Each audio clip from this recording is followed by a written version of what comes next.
Olá, gente. Hoje são 23 de outubro de 2016, domingo. Tô vindo do trabalho, sim, domingão, eu trabalhando, é um trabalho temporário. Agradeço muito às deusas por ele. Vai até domingo que vem. E eu estou voltando rapidamente à minha casa, que é longe pra caramba, mas para tirar a roupa do varal lá do dona de casa. Tirar a roupa do varal, deixar as cachorras brincarem um pouquinho no quintal, organizar alguma coisa e voltar ainda para o plano. Encontrar um lugar onde eu possa conectar um Wi-Fi e editar uma série de textos, acessar a internet, construir umas programações e tal, imprimir isso tudo e voltar para o local do trabalho, desse trabalho temporário, para deixar já tudo pronto para amanhã. Então, né, semana que segue. Mas eu pensei, falei, não, vou dar uma escapadinha, vou correr lá em casa enquanto ainda não é noite, para tirar minhas roupas do varal e ver as cachorrinhas um pouquinho assim, deixá-las um pouquinho soltas, nem que seja meia hora. E eu tava engraçado, né? Eu não sei exatamente o que me levou a lembrar da minha família e de umas conclusões assim muito duras, muito tristes, às quais eu cheguei, né? Eu contei de uma maneira talvez não tão clara sobre as cisões, rupturas, separações que vivi na minha família, né? Então, retomando e resumindo um pouco, vendo uma família bastante desestruturada, duas pessoas que se conheceram e muito rapidamente engravidaram e casaram, constituíram família, eram neuroses complementares, ok, até aí deu certo, mas uma das partes é muito doente, né? Muito doente, eu acredito até que mitomaníaca e muito machista, daí vem o meu feminismo, porque doentiamente machista, né? Projetava sobre a sogra uma inimiga mortal, que não sei o que e tal, e ainda que fosse traída e achincalhada e maltratada a vida inteira, nunca cogitou sair daquela relação doentia também, e culpava, né? Então assim, jogava a culpa e descarregava a raiva dela na sogra, nessa inimiga, suposta inimiga, enfim, também. E depois em mim, né? Me vendo não só como uma inimiga por eu amar a minha avó, mas porque fui crescendo e adolescência, e chegou um momento, acho que ela me viu até como rival em relação a, enfim, na piração, né? Na neurose e tal. E eu muito contestadora e muito identificada, né, com o outro lado. Então, totalmente fora do controle dela, assim, de não concordar, de não compreender aquelas escolhas, né? Então bem difícil. Isso gerou uma série de consequências, de eu começar a beber muito cedo, como uma espécie de fuga, depois já descobri as drogas, enfim, e ao mesmo tempo, né, ser afetada pelo machismo dela, então achar que casar, encontrar esse companheiro era a coisa mais importante da vida, ainda que racionalmente, né, eu discordasse, contestasse, mas lá digamos, né, no profundo, né, na fantasia profunda, nos sentimentos subterrâneos, né, isso, digamos, me afetava muito, né? Tinha uma influência muito grande nos meus comportamentos e tal. E aí eu me tornei mãe, né? E me tornei mãe numa circunstância completamente difícil.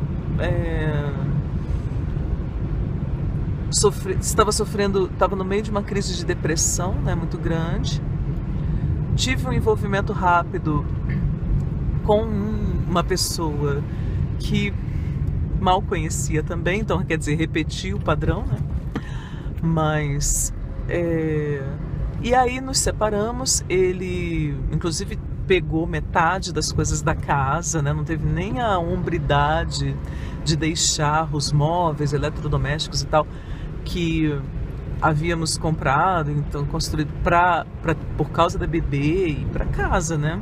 E aí não, vendeu tudo, vendeu a metade lá e torrou, desapareceu no mundo. Você nunca tinha comprado uma chupeta para ela, né? Para minha filha. Desapareceu no mundo e tal, foi viver a vida. Depois reapareceu quando ela tinha 16 anos, 15 anos, uma coisa assim. Deu uma viagem para Disney e virou herói, né? Deu uma viagem para Disney a ela e virou herói. E isso tudo casado com uma mulher que vinha de família rica, então quer dizer, não era nem dinheiro dele. E morreu, por sua vez, executado com 14 tiros na principal via de Ponta Porã, rota do narcotráfico. Ele era PM. Aí eu me pergunto, uma pessoa executada com 14 tiros era mocinho? Assim, era porque era honesto ou porque devia estar envolvido até o último fio de cabelo com os bandidos, né? Bom, a conhecer, a depreender pelo caráter que eu conheci, acho muito difícil que ele tenha sido executado dessa maneira humilhante, às 6 horas da tarde e tal, para servir de exemplo, porque ele era muito honesto. Bom, dito isso, né, eu me separei da minha filha numa circunstância muito, para mim, né, levou muito tempo para eu entender isso, cruel também, né? Uma vez separada, desempregada, com uma bebê de menos, assim, de menos de um ano, né? Porque eu ainda fiquei com ela um tempo. Então, o que foi me foi imposto foi assim: não, nós ficamos com ela, cuidamos dela, mas você, não, você, né, vai embora daqui. E aí eu fui, exatamente porque essa relação sempre foi muito difícil. Na psicanálise é o que eles chamam de o paciente identificado. Na minha família sou eu. Então, assim, todos eles têm 1,5 milhão de problemas, mas todo mundo acha que sou eu. Enfim, aí eu vim embora. E com 22 anos, 23 anos de idade, cheguei a Brasília de volta desempregada. Morei de favor, em casa de amigas e tal.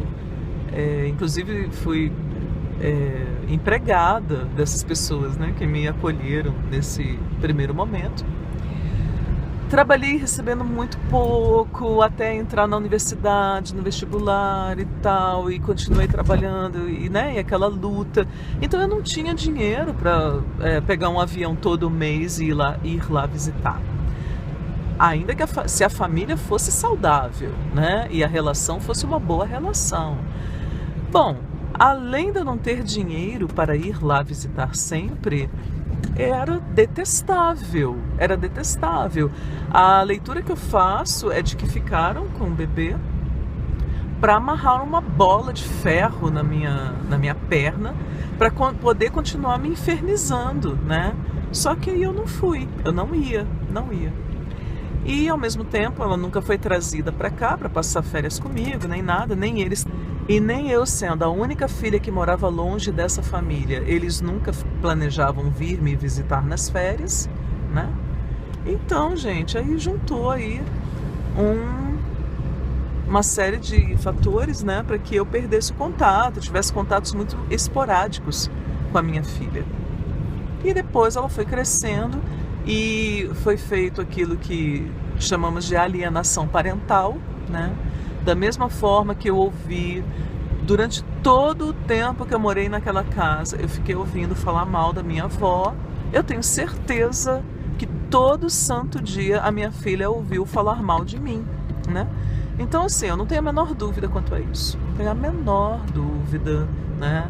É muita hipocrisia ou cretinismo se disserem que não. Então, aí é isso.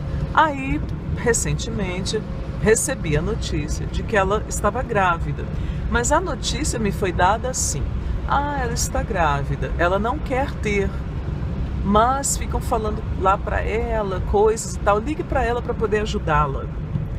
Aí eu falei, tá. Então quando eu liguei, ela atendeu e ela estava brigada, não atendia telefone meu, etc, sei lá, porque ela tinha vindo passar férias aqui e teve uma hora que ela fazendo muita pirraça, muita encheção de saco, uma hora eu enchi o saco também, falei assim, você tá pensando o quê, né? E eu falei pra ela, falei, olha, você fica tendo esse comportamento desviante em Mato Grosso do Sul, trocando o dia pela noite, abandonou a universidade e recebendo um monte de meninos e meninas no seu apartamento para fumarem maconha, isso e aquilo. Você acha que algum garoto vai te namorar? Você acha que se aqui em Brasília nós ainda lidamos com machismo, imagine em Mato Grosso do Sul. O que você acha que eles pensam de você? Né? Seja realista. Dei um chacoalho nela, nossa, ficou de mal, não sei o quê.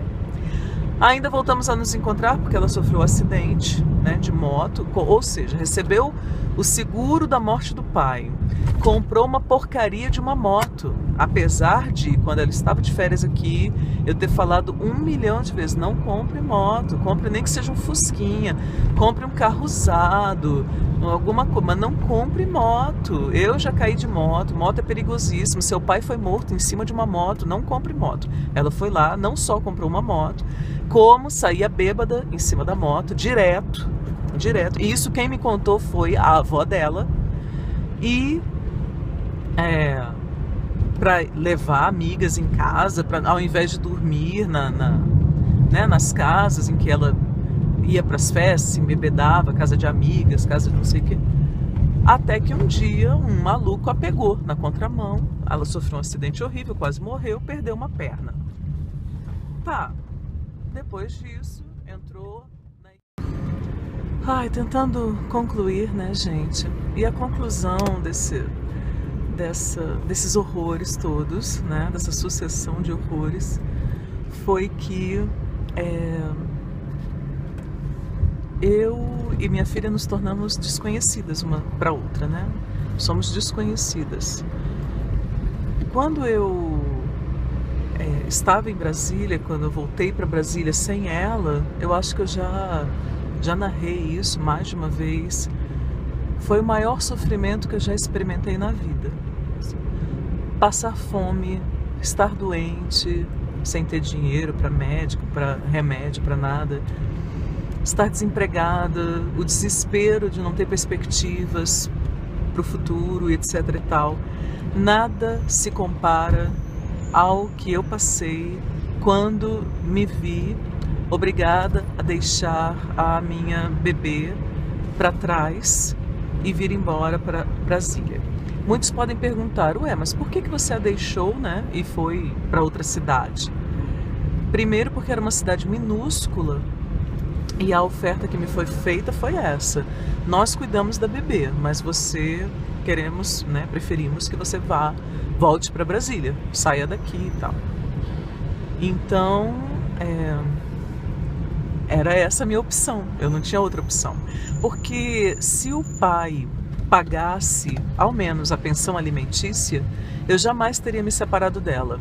Porque a alimentação dela, ou um remédio, caso ela adoecesse, estando garantido, eu passar fome, eu já tinha passado fome. Eu já tinha passado por tudo, assim, eu aguentava. Eu sabia que agora, fazer uma bebê, a minha filha, né, passar fome comigo, aí não, né, que aí eu também não sou louca, não era, nem naquela época eu era tão louca assim. Bom, essa ferida, né, essa dor, ela perdurou por décadas. E aí, ela reavivou quando eu me tornei avó, né?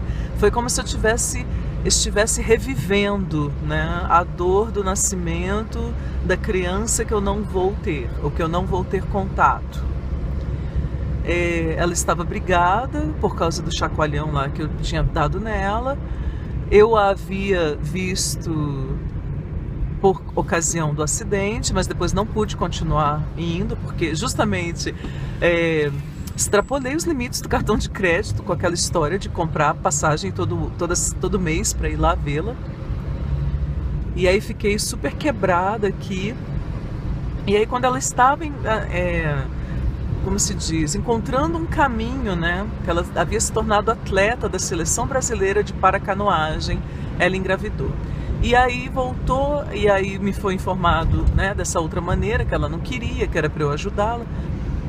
E aí ela teve, e eu ligava ainda, ela não queria falar comigo. Não vou falar, só vi os gritos, né?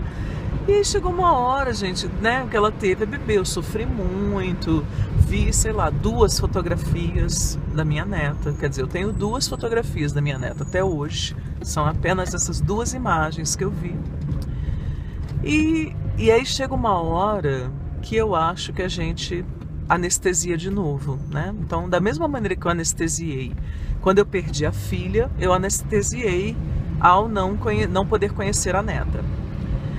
Meu pai, por exemplo, uma das últimas vezes que a gente se falou, ele opinou que eu devia ir lá ver. Eu falei, mas como que eu vou ver se ela tá brigada comigo, assim? Aí, quer dizer, eu imaginei, ele vai usar um artifício de novo, de sair com a neta para passear sozinho, para levar para outra parte da família que está brigada, poder ver, como ele fez quando ela nasceu, a minha filha, né? E pegava a minha filha e ia passear de carrinho para levar lá para a mãe dele poder ver, porque eu estava brigada, influenciada, enfim, todo mundo brigada, né? Com a minha avó, coitada.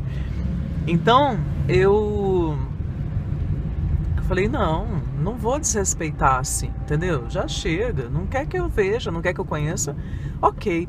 Agora, gente, aí por que eu tô falando tudo nesse tom, né? Porque o sentimento que veio, assim, foi uma raiva. Que mentalidadezinha machista de merda, né? Quer dizer, os pais abandonam os filhos quando a gente ainda tá grávida, né? O meu marido, por exemplo, à época, arranjou um caso com outras mulheres, roubava as minhas coisas para dar para as amantes, desapareceu quando a gente se separou, nunca deu dinheiro, nunca pagou a pensão, nunca deu uma chupeta para ela, e ele é o herói, né? Ele é o preferido, é dele que ela gosta, né? Por outro lado, formada por aquela família igualmente machista, né? Em que esses homens que não valem nada são tratados como heróis, e aí elas culpam quem? Sempre outras mulheres, né? Sempre as outras mulheres. Então elas vilanizam quem? As outras mulheres. A culpa é da mãe, né? A culpa é minha. Eu que sumi, eu que desapareci. Quer dizer, não tem todo um porquê ou vários porquês anteriores a isso, né? Que explicam esse afastamento. E eu percebi que eu forjei, assim, não, isso é falsear, né? Eu engrossei o meu couro na forja, assim, a ferro e fogo, sabe? Eu quase morri na primeira vez, quando eu me afastei da minha filha, e eu fiquei completamente em carne viva nesta segunda vez, quando nasceu a minha neta. E eu percebi, assim, que é como se eu tivesse ido ao inferno, queimado, danado lá, e aí sido destruída, mas renasci. E aí essa segunda vez, queimei, ardi, danei, sofri, me dilacerei, fui destruída, mas renasci. E quando você renasce cada vez mais forte, mas cada vez mais fria também. Então, eu percebi que eu me culpei durante muitos anos, eu me autoflagelei, eu sofri, eu vivi uma mágoa muito grande, eu, chorava muito, etc, etc, por causa desse problema todo. E hoje eu percebo que eu sou órfã de família viva, né? Me tornei órfã deles todos. Tentei durante 40 anos praticamente consertar essa bagunça. Tentei consertar. Ia lá, Aí tentava, né, ter uma convivência civilizada, aí daqui a pouco explodia alguma coisa, daqui a pouco alguém tinha um chilique, daqui a pouco alguém tinha um ataque, por causa dos venenos que elas ficavam fermentando lá entre elas, e eu, alheia, e daqui a pouco lá tinha eu que me defender, né, do veneno delas, dos ataques, das explosões, dos pitis, dos chiliques. Então assim, cansei completamente. E acho que se algum dia, né, tanto minha filha quanto minha neta, se elas quiserem me conhecer, porque eu falo me conhecer em relação à minha filha também. Se elas quiserem me conhecer, se elas quiserem conviver e tal, então a porta está aberta, sejam bem-vindas, me procurem, né?